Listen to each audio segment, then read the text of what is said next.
कैसी तेरी खुदगर्जी एपिसोड 33। महक की दुख से भीगी पलकों पर यादों के चमकते मोती बहते हैं कि वहाँ दारा पहुँचता है। महक ने दारा से पूछा, क्यों? क्या बाबा साहब ने अगर मुझे मरवाना था तो मुझे मारते, उसे क्यों मारा? वो तो बदल रहा था।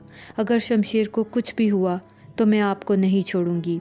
दारा शमशेर की तबीयत का पूछता है तो मेडिकल स्टाफ ब्लड अरेंज करने को कहता है और बताता है कि गोली निकाल दी है मगर हालत ठीक नहीं।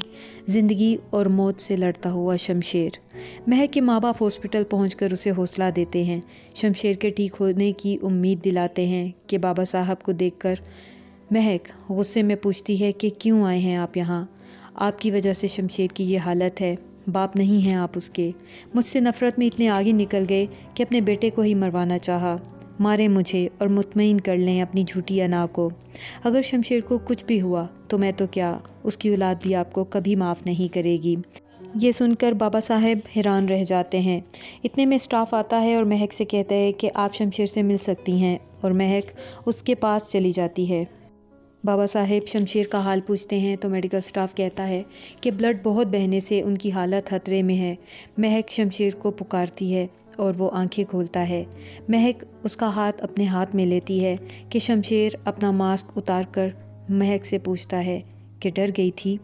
मैंने ज़िंदगी में तुम्हें बहुत चाहा है, कई बार तुमसे कहा भी है कि बहुत मोहब्बत करता हूँ तुमसे।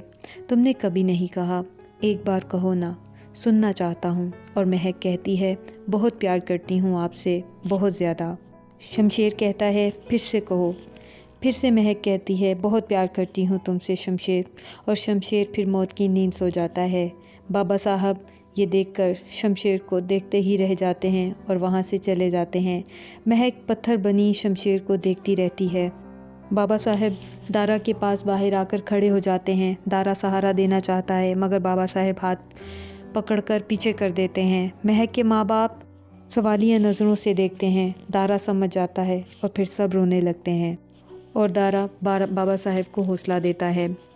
कुछ महीनों के बाद दारा आकर बाबा साहब से कहता है कि आ गए हैं वो लोग, अगर एक बार फिर सोच लेते तो। बाबा साहब कहते हैं, ज़रूरत नहीं।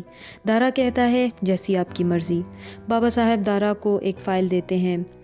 दारा को गले लगाते और उसे बहुत प्यार करते हैं और जाने को कहते हैं। फिर आंसू लिए आंखों में अपनी बीवी की तस्वीर को देखते रहते हैं।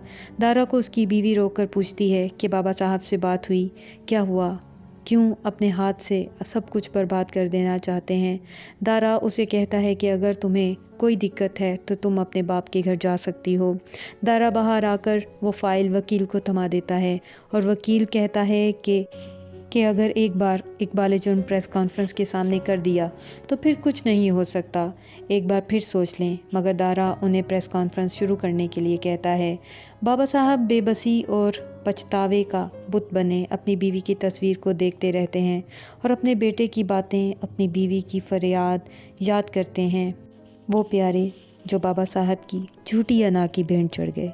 अब तक के लिए बस इतना ही, बकिया अगली किस्त में।